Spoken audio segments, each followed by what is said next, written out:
Hello friends, नमस्ते, अस्सलाम वालेकुम, सत श्री अकाल। जब भी आपको पसंद है कबूल कीजिए। चलते हैं आज की इंटरेस्टिंग रिएक्शन वीडियो की तरफ।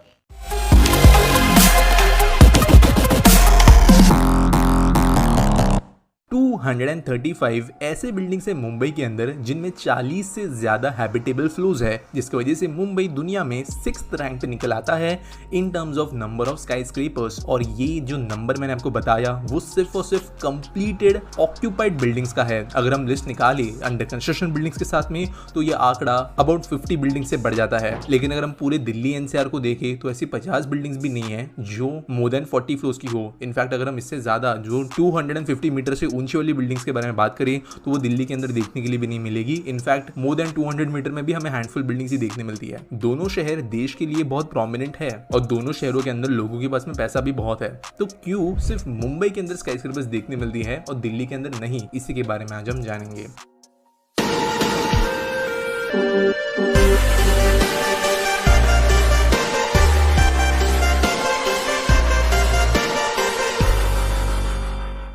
दोस्तों हम यहाँ पर जो बात करेंगे रीजंस के लिए, वहाँ पर हम जियोग्राफिकल टेक्निकल रीजन से लेकर वहाँ पे लोगों के नीड्स, ये सारी चीज़ें डिस्कस करेंगे। तो एक एक करके समझना शुरू करते हैं। पहला है प्लानिंग एंड रेगुलेशन। दोस्तों दिल्ली के अंदर मुंबई के कंपैरिजन में बहुत ही ज़्यादा स्ट्रिक्ट रेगुलेशन और जोनिंग लॉज है। आप जानते हो दिल्ली के अंदर काफ़ी ज़्यादा हिस्टोरिकल प्लेसेस है।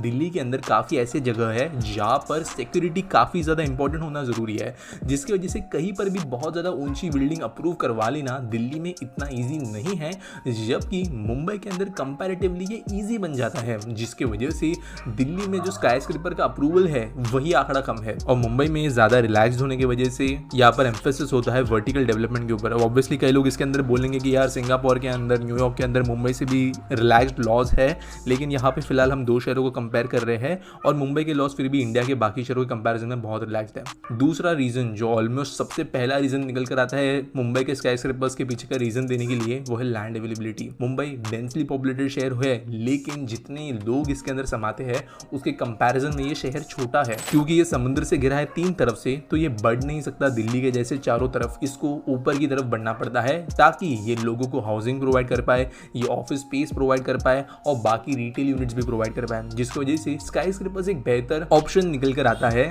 मुंबई के अंदर बनवाने के लिए। अगला जो रीजन है वो है गवर्नमेंटल पॉलिसीज। तो दोस्तों गवर्नमेंटल पॉलिसीज दिल्ली के अंदर जो डिजाइन की गई है वो बेहतर रेसिडेंशियल प्लानिंग के हिसाब से डिजाइन की गई है, लेकिन मुंबई के कई ऐसे रीजन्स हैं जहां पर इस शहर के फाइनेंशियल सेक्टर को फायदा मिले, इस शहर के रियल एस्टेट सेक्टर को फायदा मिले, इसके हिसाब से पॉलिसीज डिजाइन की गई है। आप जानते हो एक जमाने में जो मिल्स हुआ करती थी मुंबई की, वहां पर आज सबसे ज्यादा स्काईस्क्रेपर्स मौजूद है और ये जो स्काईस्क्रेपर्स है यही बहुत बड़ी संख्या में लोगों को ऑफिस स्पेस और जॉब्स प्रोवाइड करते हैं, जिसकी वजह से गवर्नमेंट इंक्लिनेशन अलग है। At the same time Delhi की नीड्स अलग है और इसके बारे में थोड़ा आगे हम बात करेंगे, लेकिन उसके पहले समझ लेते हैं अगले रीजन को, और वो रीजन है हिस्टोरिकल एंड कल्चरल फैक्टर। दोस्तों कहीं ना कहीं पर जो हिस्टोरिकल मॉन्यूमेंट्स होते हैं, जो सिग्निफिकेंट प्लेसेस होती है, उनके आसपास में स्काईस्क्रेपर्स ब्लेंड नहीं होती आर्किटेक्चरल स्टाइल्स के हिसाब से। और इसके लिए अगर कहीं पर परमिशन का इशू ना हो, कहीं पर परमिशन मिल भी रही हो ऐसे जगहों के आसपास में, तो आर्किटेक्ट्स एंड बिल्डर्स प्रेफर ये करते हैं कि कोई ऐसी बिल्डिंग बने जो आसपास के एरिया के अंदर से एक अचानक से ऑड वन आउट बिल्डिंग ना दिखे और वो एक ब्लेंड में रहे, ज्यादा ब्यूटीफुल नजर आए, उसके सिग्निफिकेंट क्लोज बाय स्ट्रक्चर के हिसाब से इसको डिजाइन किया जाता है और स्काईस्क्रेपर्स उस लिमिट के अंदर नहीं बैठती। अगला रीजन जो निकल आता है वो है जियोलॉजिकल फैक्टर्स। तो दोस्तों दिल्ली लोकेटेड है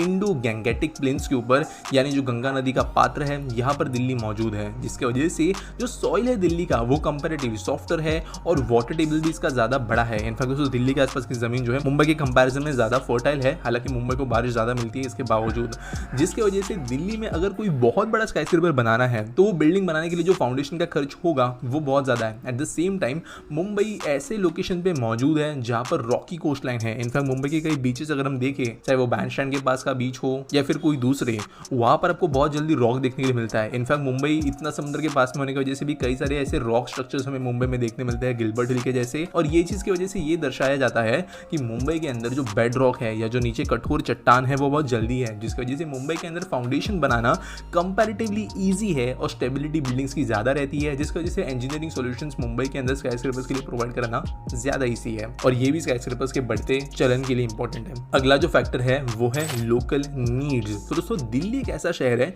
जहाँ पर अगर हम मेन दिल्ली को कंसिडर करें, नई दिल्ली, ओल्ड दिल्ली वाला एरिया, तो वहाँ पर ज़्यादातर जो लोग काम करते हैं वो या तो नॉर्मल फॉर्मल सेक्टर्स में काम करते हैं, लेकिन बहुत बड़ी संख्या ऑफ पीपल जो काम करती है वो गवर्नमेंट जॉब्स के अंदर काम करती है। आप जानते हो हमारे देश का कैपिटल वो है, कई लोग बिजनेस वगैरह चलाते हैं, और इसकी वजह से यहाँ पर ऐसे लोकेशंस की ज़रूरत नहीं है जहाँ पर बहुत ही बड़े एरिया के अंदर फाइनेंशियल इंस्टीट्यूशंस, मल्टीनेशनल कंपनीज की ज़रूरत हो। हालांकि ये चीज़ें अब नोएडा, गुड़गांव इन एरियाज के अंदर होने लगी है, लेकिन मुंबई के अंदर ये नीड जो है वो मेन इंपॉर्टेंट जो मेन सिटी है वहीं पर होने लगी, और इसी के अंदर हम लैंड की अवेलेबिलिटी, लोगों की डेंसिटी, इन चीज़ों को कंपेयर करें तो इन सारे बड़े बड़े फाइनेंशियल इंस्टीट्यूशन और कंपनीज को थ्राइव करवाने के लिए स्काईस्क्रेपर्स की ज़रूरत पड़ती ही है, और ये बात बीच में दिल्ली में नज़र नहीं आती।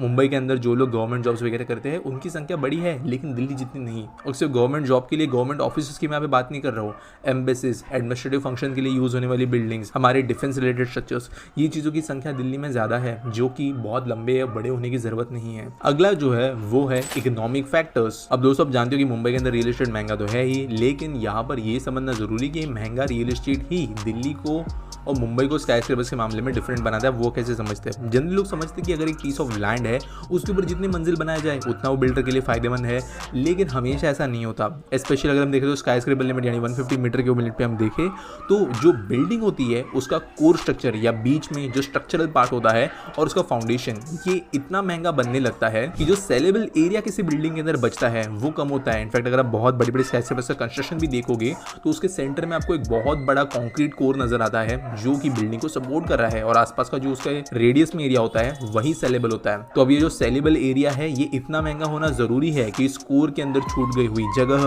फाउंडेशन के अंदर लगा हुआ खर्च, ये सब चीजें जस्टिफाई हो पाए। हालांकि दिल्ली मुंबई दोनों में रियल एस्टेट काफी महंगा है, लेकिन दिल्ली के अंदर की जो एवरेज प्राइसेस है घरों के अंदर उसके कंपैरिजन में मुंबई के बहुत ही ज्यादा है, जिसकी वजह से जो बिल्डर्स है वो कॉस्ट ऑफ कंस्ट्रक्शन भी स्काईस्क्रेपर्स के साथ जो आता है उसको जस्टिफाई कर सकते हैं। उम्मीद करता हूं ये वीडियो आपको अच्छी लगी होगी। अगर आपके पास में कोई टॉपिक सजेशंस हैं तो वो आप मुझे कमेंट सेक्शन में जरूर बता सकते हो।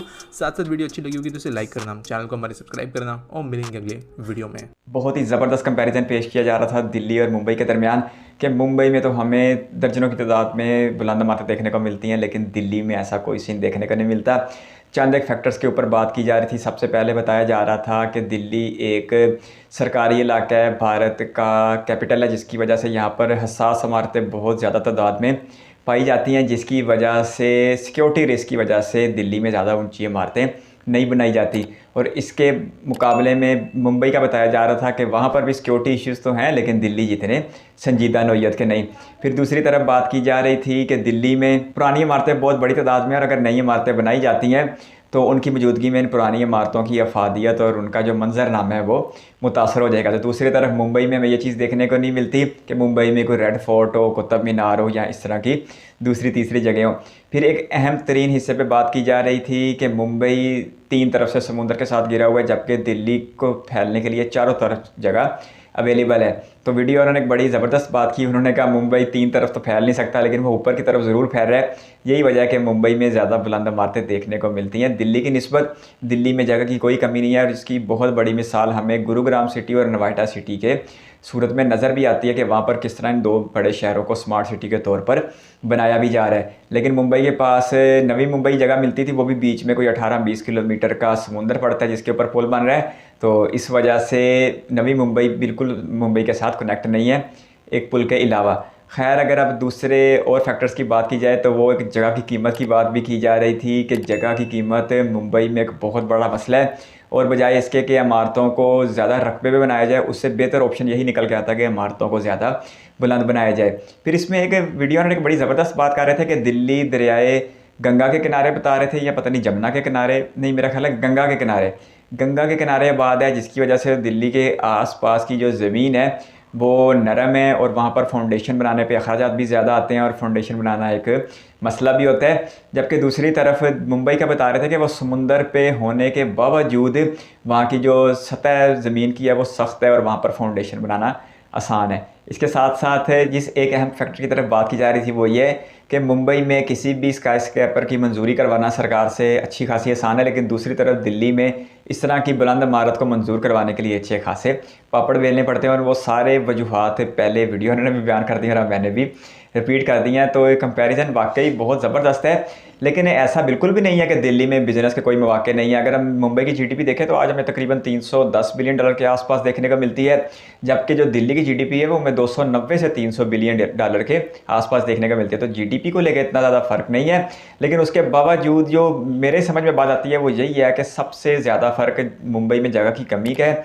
दिल्ली में जगह वाफर मिकदार में दस्तियाब है, जिसकी वजह से वहाँ पर अफोर्ड की जा सकती हैं ऐसी इमारतें जो रकबे में ज़्यादा हों, लेकिन मुंबई में ऐसा कोई सीन नहीं है। तो इस वजह से मुंबई में सिवाय ऊपर की तरफ तरक्की करने के कोई और रास्ता भी नहीं बचता। आपकी कीमती वक्त का शुक्रिया इस वीडियो पे यहाँ तक बढ़ने के लिए बहुत सारा धन्यवाद। चैनल पर फर्स्ट टाइम तो सब्सक्राइब करते हो, बेल आइकन प्रेस कर दें। बहुत जल्द एक और इंटरेस्टिंग रिएक्शन वीडियो के साथ मिलेंगे, तब तक लिए अपना बहुत सारा ख्याल रखिएगा। Bye bye.